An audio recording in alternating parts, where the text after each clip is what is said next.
नमस्कार, सुबह की बड़ी खबर देख रहे हैं आप। आपके साथ मैं हूं ललित प्रजापति। सबसे पहले बात शिवराज कैबिनेट की आज होने वाली अहम बैठक की। दोपहर 3 बजे मुख्यमंत्री शिवराज सिंह चौहान कैबिनेट की बैठक लेने वाले हैं। इस बैठक में कई अहम प्रस्तावों पर सरकार मुहर लगा सकती है। कैबिनेट की बैठक में किसानों को आत्मनिर्भर बनाने का प्लान पेश किया जा सकता है। उपचुनाव को देखते हुए सरकार कोई बड़ा ऐलान भी कर सकती है।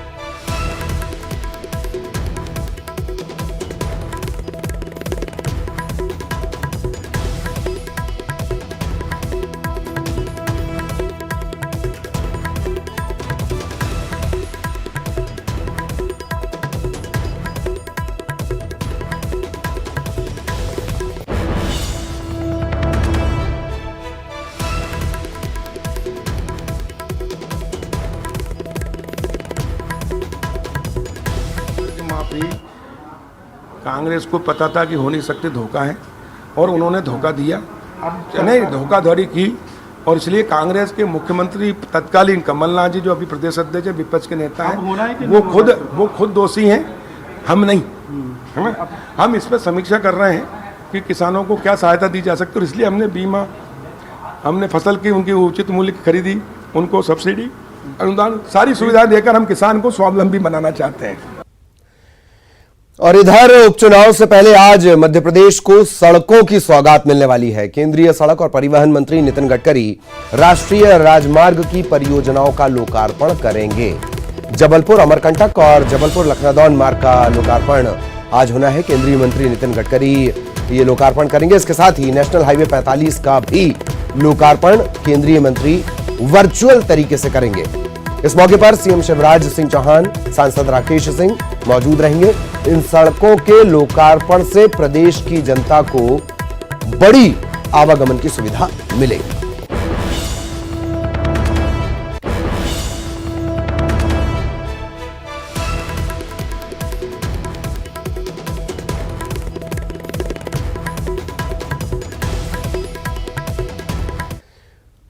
और सहयोगी अनुराग इस वक्त हमारे साथ जुड़े हुए हैं। सीधा अनुराग के पास आपको लिए चलेंगे। अनुराग, दो बड़ी खबरें।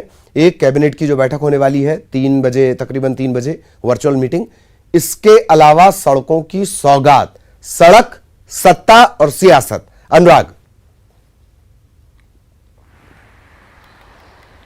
बिल्कुल, देखिए, यदि हम बात करें तो 2003 के चुनाव में भी सड़क, बिजली, पानी एक बड़ा मुद्दा था, और हर बार चुनाव में सड़क और बिजली, पानी ही बड़ा मुद्दा होता है। और यही कारण है कि बीजेपी ने सड़क के मुद्दे पर एक बार फिर जो है लोगों को साधना शुरू कर दिया। और सबसे ज़्यादा अहम बात यह है कि जो 54 सड़कों और पुल पुलियों का निर्माण होना है, वो उन इलाकों में आती हैं जहाँ पर उप चुनाव होना है, चाहे वो भोपाल से सांची का इलाका हो, या फिर सागर वाला मामला हो, या फिर बुंदेलखंड की दूसरी जो सड़कों का निर्माण हो, और ग्वालियर शिवपुरी से जो सड़कें हैं उनको लेकर भी आज भूमि पूजन और शिलान्यास करने का काम किया जाएगा। कुल 54 सड़कों का निर्माण होना है, और इसके अलावा पुल पुलियों को भी आज भूमि पूजन और शिलान्यास के जरिए मंजूरी दी जाएगी। कई जगह पर सड़कों के चौड़ीकरण को भी मंजूरी दी जाएगी। अलग अलग प्रोजेक्ट के तहत सड़कों को मंजूरी देने का काम केंद्र सरकार ने किया है। भारतमाला योजना के तहत सड़कों का निर्माण होगा। भोपाल से इंदौर और इंदौर के आसपास की सड़कों का भी निर्माण किया जाएगा। छतरपुर से झांसी तक के लिए धसान नदी पर पुल का निर्माण किया जाएगा। तो कुल मिलाकर एक बड़े सौगात मध्य प्रदेश को आज केंद्र सरकार की तरफ से मिलने जा रही है, जिसमें केंद्रीय मंत्री नितिन गडकरी, सीएम शिवराज समेत तमाम केंद्रीय मंत्री जो कि मध्य प्रदेश से जुड़े हुए हैं, और जो मध्य प्रदेश के मंत्री हैं वो भी जुड़ेंगे। साथ ही उन इलाकों के जनप्रतिनिधियों को भी आज के कार्यक्रम में जोड़ा जाएगा जहां पर इन सड़कों का और पुल पुलियों का निर्माण होना है। जी जी, इसका कोई वक्त तय हो पाया है कब केंद्रीय मंत्री सड़कों की ये सौगात देंगे, या ये जो एक वर्चुअल लोकार्पण है ये कब हो पाएगा, इससे लेकर अगर कोई जानकारी? देखिए, वर्चुअल लोकार्पण का कार्यक्रम जो है 11:30 बजे शुरू होगा, और वर्चुअल कॉन्फ्रेंसिंग के जरिए इसको पूरा किया जाएगा। मध्य प्रदेश से लेकर दिल्ली तक जो तमाम नेता और केंद्रीय मंत्री हैं वो वर्चुअल कॉन्फ्रेंस के जरिए जुड़ेंगे, और अलग अलग हिस्सों से जुड़े हुए जनप्रतिनिधियों की मौजूदगी में ये पूरा का पूरा कार्यक्रम होगा। तो 11:30 बजे का जो समय है वो निर्धारित किया गया है, और एक बड़ी सौगात मध्य प्रदेश को आज मिलने जा रही है। जी जी जी, चलिए, बहुत बहुत शुक्रिया अनुराग इस तमाम जानकारी के लिए। सहयोगी अनुराग हमारे साथ जुड़े हुए थे। और बड़ी सौगात मध्य प्रदेश के लिहाज से इसे कहा जाएगा, और सड़कें हमेशा से बड़ी सौगात रहती हैं। इधर प्रदेश के खनिज मंत्री बृजेंद्र प्रताप सिंह ने कहा है कि मेजर मिनरल्स पर सरकार का फोकस है। इसके अलावा सरकार खनिज विभाग के जरिए ज्यादा से ज्यादा लोगों को रोजगार देने पर काम कर रही है। अभी काम कर रही है, रोजगार अभी सृजन नहीं हुआ है, क्रिएट नहीं हो पाया है। खनिज मंत्री ने साफ किया कि हम जल्द खनिज नीति में बदलाव करने जा रहे हैं। खनिज में 31 मिनरल्स को लेके हम लोग काम कर रहे हैं, क्योंकि जो मेजर मिनरल्स से हमारे माइनर मिनरल हुए हैं उसमें हम ये सोच रहे हैं कि हमारा प्रदेश में हम कैसे ज़्यादा से ज़्यादा लोगों को रोज़गार पर ला पाएँ, और इसलिए उसके लिए हम लोग पॉलिसी निर्धारित कर रहे हैं। और बहुत जल्दी उनको हम पॉलिसी और उसके माइनर मिनरल में जो हमें अमेंडमेंट्स करने हैं वो सब लेके हम आ रहे हैं।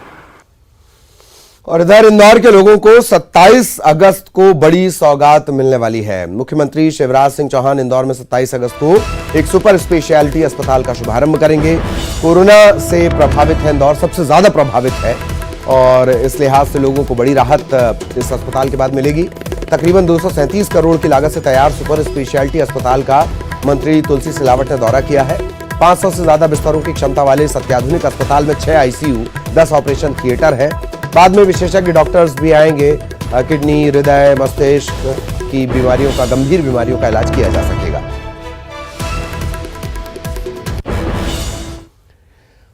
और कांग्रेस के राष्ट्रीय अध्यक्ष को लेकर चल रही चर्चा के बीच कमलनाथ सरकार के सहयोगी रहे बुरहानपुर से निर्दलीय विधायक सुरेंद्र सिंह शेरा ने बड़ा बयान दिया है। उन्होंने कहा है कि कमलनाथ को कांग्रेस का राष्ट्रीय अध्यक्ष बनाना चाहिए।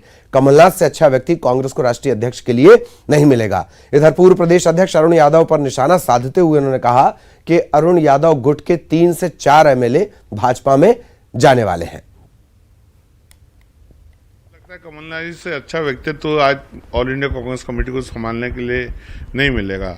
मैं पूरी इनमें क्षमता बहुत है, और आदरणीय कमलनाथ जी का एक व्यक्तित्व तो यह है कि सबको लेके चलने का जो इनकी सोच है उससे कांग्रेस को मजबूती मिलेगी, जो मेरा आकलन है, ये मेरा मानना है।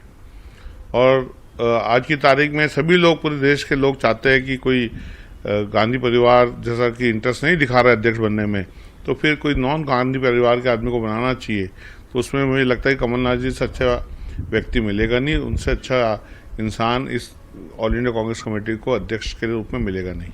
अरुण यादव के साथ कुछ 3-4 और भी एमएलए बीजेपी में जाएंगे अभी कांग्रेस से, और आखिरी में देखिएगा कि अरुण यादव खुद बीजेपी में अपने आप को एडजस्ट करवाएंगे। शेरा भैया कह रहे हैं तो ये शेरा भैया का अपना स्टेटमेंट है, पर वो अभी तय कर लें कि अभी तो निर्दलीय हैं कि अभी कौन सी पार्टी में है। और प्रदेश में लगातार हो रही वनों की अवैध कटाई को रोकने के लिए सरकार सख्त हो गई है। जंगलों की निगरानी के लिए सरकारी योजना बनाई जा रही है। इसके तहत पूरे प्रदेश में वनों की निगरानी ड्रोन कैमरे के जरिए की जाएगी। खंडवा पहुंचे वन मंत्री विजय शाह ने कहा कि सरकार इसके लिए कार्य योजना तैयार कर रही है। जो वनों को काट करके और अपना जीवन का साधन बना रहे हैं, ऐसे लोगों को भी हम सख्ती से निपटेंगे। उसके लिए दूसरे उपाय हम किए जा रहे हैं। अभी हम चूंकि विचार किए प्रकरण में चल रहे हैं कि हम कैसे उनको रोकें और कैसे सख्ती से दबाएं, सुरक्षा बलों को साथ में लेते हुए, और ड्रोन से भी हम निगरानी करेंगे, और फॉरेस्ट के लोगों को भी हम बढ़ाएंगे। और छत्तीसगढ़ विधानसभा के मानसून सत्र की आज से शुरुआत होने जा रही है। इस बार कोरोना काल में विधानसभा में मानसून सत्र को लेकर खास तैयारी की गई है। इस सत्र में पक्ष और विपक्ष ने 579 सवाल भी लगाए हैं। विधानसभा का ये मानसून सत्र 28 अगस्त तक चलने वाला है। आज सदन में पूर्व सीएम अजीत जोगी, पूर्व मंत्री डेरहू प्रसाद धृत लहरे, पूर्व मंत्री बलिहार सिंह, पूर्व सांसद रजनीगंधा देवी और भारत चीन सीमा पर हुई हिंसक झड़प में शहीद जवानों को श्रद्धांजलि दी जाएगी। राज्यपाल की अनुमति प्राप्त विधेयकों की सूचना दी जाएगी और सभापति तालिका की घोषणा होगी। पक्ष और विपक्ष के विधायकों ने अलग अलग 4 ध्यानाकर्षण लगाए हैं।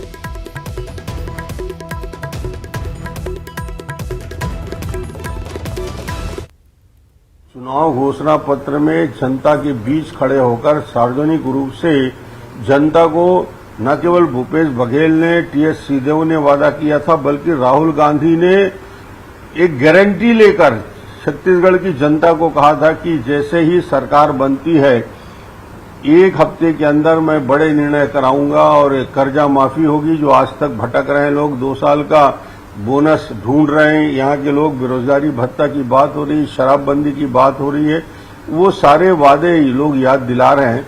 और ये बार बार याद दिलाने का मतलब होता है कि राष्ट्रीय अध्यक्ष ने वादा के द्वारा ये वादा किया था। इतने ज्यादा जनहित के मुद्दे हैं जिसकी चर्चा बहुत आवश्यक है और हम उम्मीद कर रहे थे कि पर्याप्त समय इस समय मिलेगा जिसमें प्रदेश हित के सारे मुद्दे उठाए जाएंगे, विधानसभा में चर्चा होगी। लेकिन 3 दिन के इस छोटे से सत्र में हम लोग प्रयास करेंगे कि जनहित के मुद्दे जो आवश्यक है वो उठें, लेकिन विषय जितना है समय बहुत कम है और ऐसे में केवल ये हो गया कि दिखावे के लिए विधानसभा बुलाई गई है। मुद्दे का सवाल ही नहीं है, हर बात मुद्दा है। यहाँ तो कोई काम ही नहीं कर रही सरकार, सोशेबाजी कर रही है। मसलन रोका छेका, क्या है रोका छेका आप लोग बताओ तो मुझको। रायपुर में पशु घूमना बंद हो गया, गोठान करेंगे साहब। क्या हो रहा है गोठान में, गोबर खरीदे में बताएं तो चला, तो कहां देखना चाहेंगे। गोबर की चोरी हो रही है, मैं तो बोला पुलिस के लिए बड़ी चुनौती है। गोठान से गोबर की चोरी होना 2-3 प्रकरण हुए हैं। अब लॉ एंड ऑर्डर संभालना छोड़ के गोबर की चोरी पुलिस देखे और आईएएस जो है गोबर खरीदे। कांग्रेस की सरकार, माननीय भूपेश बघेल जी की सरकार जो कहती है वो पूरा करती है।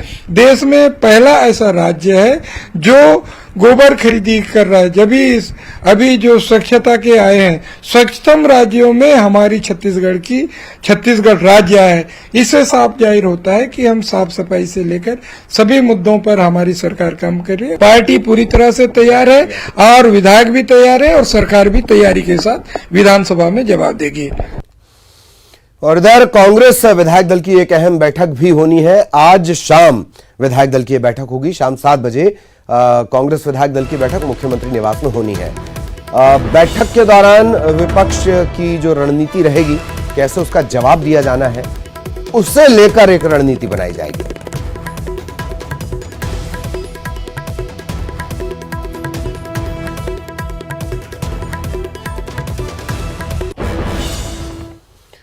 और अब कोरोना अपडेट की बात करेंगे। मध्य प्रदेश में लगातार कोरोना का कहर जारी है। बीते 24 घंटे में 1200 से ज्यादा मरीज मिले हैं। ग्वालियर की बात कर ली जाए, 143 संक्रमण के मामले, जबलपुर में 140 संक्रमण के मामले, शिवपुरी में 42 नए मरीज मिले हैं, बैतूल में 29, अनूपपुर में 25, दतिया में 35 संक्रमित मिले हैं। बीते 24 घंटों में हालांकि 841 मरीज स्वस्थ होकर घर भी लौटे हैं।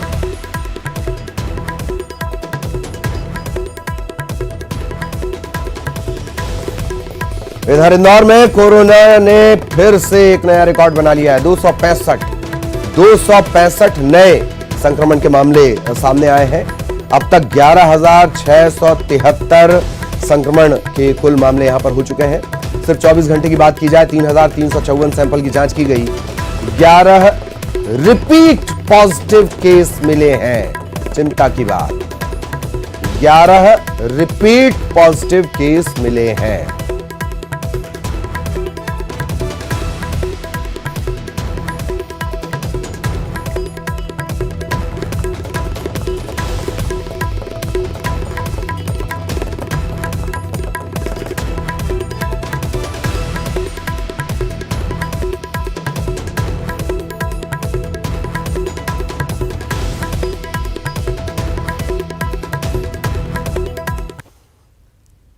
एक और बड़ा कोरोना अपडेट, वो भी इंदौर से ही है। नगर निगम के पीआरओ हैं राजेंद्र गरोठिया, वो भी कोविड-19 पॉजिटिव पाए गए हैं।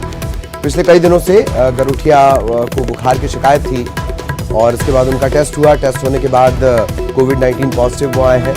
खुद को उन्होंने होम क्वारंटीन कर लिया है। संपर्क में आने वाले लोगों के सैंपल लिए जा रहे हैं। स्टोर सुपरिटेंडेंट की एक दिन पहले ही कोरोना के चलते मौत हो चुकी है। इसके बाद ये एक और बड़ा मामला सामने आया है। राजेंद्र गरोठिया, नगर निगम इंदौर पीआरओ, वो भी कोरोना पॉजिटिव आए हैं।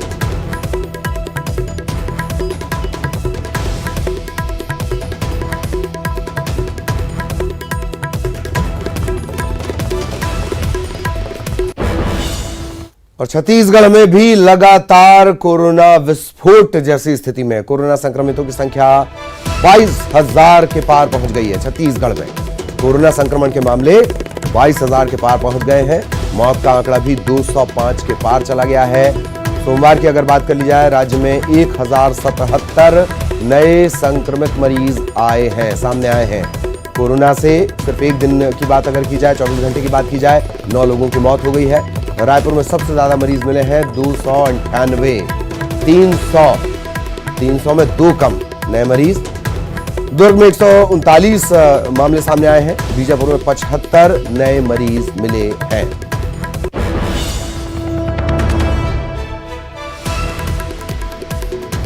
तो छत्तीसगढ़ में भी कोरोना का कहर लगातार जारी है। संक्रमण के मामले 22,000 के पार पहुंच गए हैं। मौत का आंकड़ा भी 205 के पार जा चुका है। अकेले अगर सोमवार की बात कर ली जाए, 24 घंटे की बात कर ली जाए, पिछले 24 घंटे सरकारी आंकड़ों के मुताबिक 1077 नए मरीज मिले हैं। कोरोना के चलते 9 लोगों की मौत भी हुई है 24 घंटों के भीतर। जो नए ताजा आंकड़े हैं, 1000 से ज्यादा 1077 जो नए संक्रमण के मामले हैं, इनमें रायपुर में सबसे ज्यादा 298 नए मरीज मिले हैं। दुर्ग में 139 मरीज, बीजापुर में भी 75 कोविड-19 पॉजिटिव केस सामने आए हैं। सहयोगी देवव्रत इस वक्त हमारे साथ जुड़े हुए हैं, सीधा देवव्रत के पास चलेंगे। देवव्रत, 1077 और रायपुर में 300 में सिर्फ 2 मरीज कम, बेहद चिंताजनक स्थिति। देवव्रत। बिल्कुल चिंताजनक स्थिति है और सबसे ज्यादा चिंताजनक राजधानी रायपुर की स्थिति, और इसीलिए अब प्रशासन और भी ज्यादा सख्ती के मूड में यहां पर नजर आ रहा है। जिस तरह से ये देखा जा रहा था कि जो कोरोना सर्वे के लिए टीम पहुंच रही थी घर घरों में, वहां पर उनसे दुर्व्यवहार किया जा रहा था, और इसीलिए अब कलेक्टर ने दो टूक कह दिया है कि अगर कोई कोरोना संबंधी जानकारी छिपाई जाती है या फिर अगर कोई टीम लोगों के घर जांच के लिए पहुंचती है, उनसे अगर दुर्व्यवहार किया जाता है तो ऑन द स्पॉट उन पर कड़ी कार्रवाई की जाएगी। और क्योंकि 1077 मामले आए हैं, जिनमें से लगभग 300 मामले 298 मामले राजधानी रायपुर से ही हैं, तो निश्चित तौर पे ये चिंताजनक स्थिति है। और दूसरी बात ये वो भी तब जब एम्स में अभी फिलहाल लैब में जांच बंद है। आज से ही एम्स की लेबोरेटरी जो है वो खुली है, जिस इंफेक्शन के लिए इसे बंद किया गया था। 3 दिनों तक के एम्स की लेबोरेटरी में जांच नहीं हो रही थी, आज से ये जांच शुरू होगी। और अगर जांच का दायरा जैसे बढ़ता जा रहा है, उसके बाद से आंकड़े भी बढ़ते जा रहे हैं और ये स्थिति चिंताजनक है। इस पर एक कदम और आगे बढ़ाया गया है कि राजधानी में अब पल्स ऑक्सीमीटर से भी जांच की जाएगी, क्योंकि ये देखा जा रहा था कि कई मरीजों की तबियत बिगड़ने के बाद उनकी ब्रेथ कम होती जा रही थी या फिर उसमें कुछ फेफड़ों में संक्रमण की आशंका जताई जा रही थी। इसीलिए सर्वे टीम को अब पल्स ऑक्सीमीटर भी दिया गया है।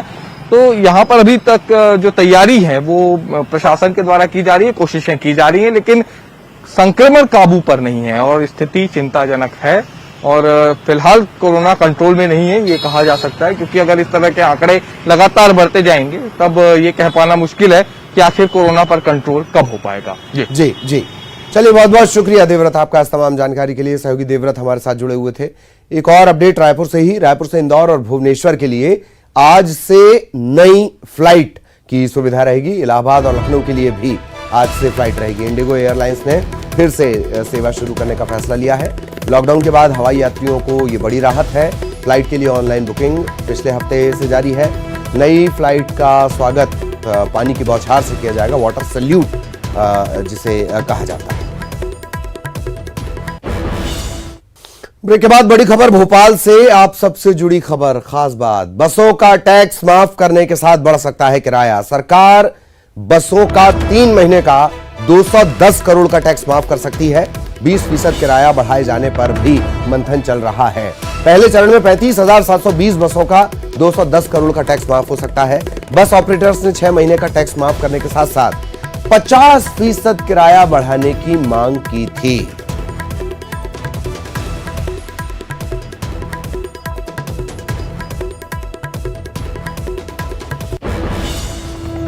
खबर इंदौर से, निर्दलीय विधायक शेरा की फिर से प्रेशर पॉलिटिक्स। सुरेंद्र सिंह शेरा का पत्नी को निर्दलीय चुनाव लड़ाने का ऐलान। मांधाता से चुनाव लड़ाने का ऐलान उन्होंने किया है। शिवराज सरकार का समर्थन कर रहे हैं शेरा, लेकिन बीजेपी के खिलाफ ही चुनाव लड़ने की तैयारी में है। बोल रहे हैं कि मानधाता की जनता चाहती है कि परिवार का सदस्य चुनाव लड़े। कांग्रेस के बाद बीजेपी में भी मंत्री न बनाए जाने का दर्द दिख रहा है।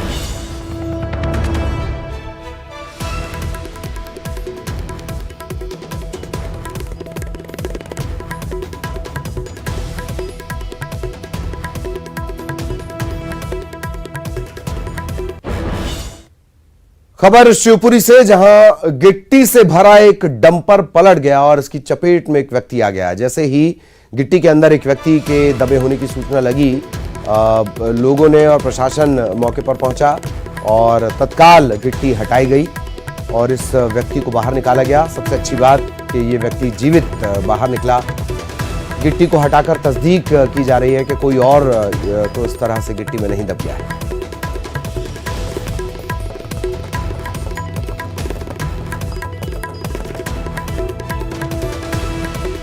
तो तस्वीर आप देख रहे हैं, आमतौर पर इस तरीके के हादसे जानलेवा होते हैं और वो भी गिट्टी जैसे भारी भरकम गिट्टी की जो संख्या मात्रा होती है वो बहुत ज्यादा होती है डंपर में, और उसमें अगर कोई दब जाए तो किसी चमत्कार से कम नहीं है कि वो इस तरीके से जीवित बाहर निकले। और यही वजह है कि लोगों को लगा कि पता नहीं क्या अनहोनी हो जाए, लेकिन शुक्र ये रहा कि किसी चमत्कार की तरह ये व्यक्ति जीवित ही बाहर निकला। डंपर पलटने के बाद ये गिट्टी में दब गया था। ये एक डंपर है, कोई मकान का निर्माण हो रहा था सोनी जी का, उन्होंने गिट्टी मंगवाई थी, वो अंदर गिट्टी लेके गया तो नीचे एक चैम्बर बना हुआ था, वजन ज़्यादा होने से वो चैम्बर में पहिए चला गया, उसकी वजह से डंपर पलट गया था। तो बता रहे हैं कि एक आदमी दबा हुआ था, तो वो तो अभी पब्लिक ने मदद करी और उसको निकाल लिया, रेस्क्यू कर निकाल लिया गया, रेस्क्यू करके निकाला है अभी, और उसको डंपर को जेसीबी से सीधा करवा रहे हैं, वो गिट्टी चेक करवाएंगे कहीं कोई और आदमी। खबर रायपुर से, भारतीय कम्युनिस्ट पार्टी का आज प्रदर्शन है। 16 सूत्रीय मांग को लेकर केंद्र सरकार के खिलाफ ये प्रदर्शन है। इसमें आपदा कोष से एकमुश्त मदद की मांग है, आरक्षण को सख्ती से लागू करने की मांग है, जेल में बंद राजनीतिक बंदियों की रिहाई की भी एक मांग है। इन सब चीजों को लेकर आज ये प्रदर्शन है। इधर रायपुर में ही आज अतिथि शिक्षक पदयात्रा निकालेंगे। पदयात्रा के बहाने विधानसभा का घेराव करेंगे। रायपुर के बूढ़ा तालाब से विधानसभा तक ये पदयात्रा है। नियमितीकरण की मांग को लेकर ये पदयात्रा है और उसका नाम गांधी विद्या मितान नियमितीकरण यात्रा रखा गया है।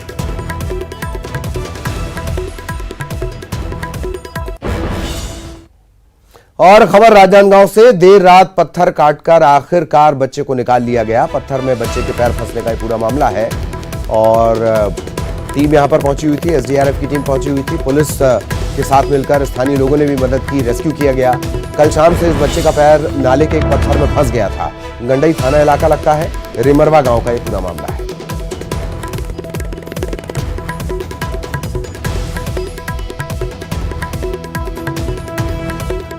तो ये तब की तस्वीरें हैं जब इस बच्चे का पैर चट्टान में फंस गया था। इसके बाद शुरुआत की गई, तत्काल जिला प्रशासन को इसकी इत्तला दी गई। एसडीआरएफ की टीमें वैसे भी अलर्ट पर हैं, तत्काल सभी लोग पहुंचे और कोशिश शुरू कर दी गई। ये पहले की तस्वीरें हैं, हालांकि बाद में पत्थर काटा गया और उस बच्चे को सुरक्षित निकाल लिया गया। सबसे अच्छी बात ये रही।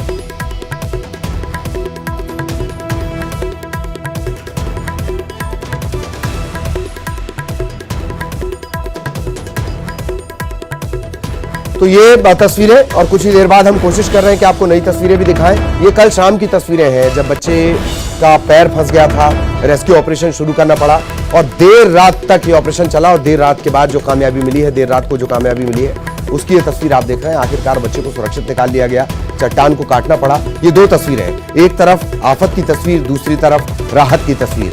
पूरा का पूरा अमला लगा रहा, एनडीआरएफ, एसडीआरएफ सभी अलर्ट पर है और इनके साथ जिला प्रशासन ने मिलकर बेहतर कोऑर्डिनेशन से काम किया, तालमेल के साथ काम किया गया। उसका नतीजा ये निकला कि देर रात इस बच्चे को सुरक्षित निकाल लिया गया। एक तरफ वो तस्वीरें आप देख रहे हैं जब कल शाम को इस बच्चे का पैर पत्थर में फंस गया, निकालने की कोशिश हुई और ज्यादा उसका पैर फंस गया और उसके बाद ये कामयाबी मिली। दो तस्वीरें आप देख रहे हैं और इसी के साथ इस बुलेटिन में इतना ही। नमस्कार।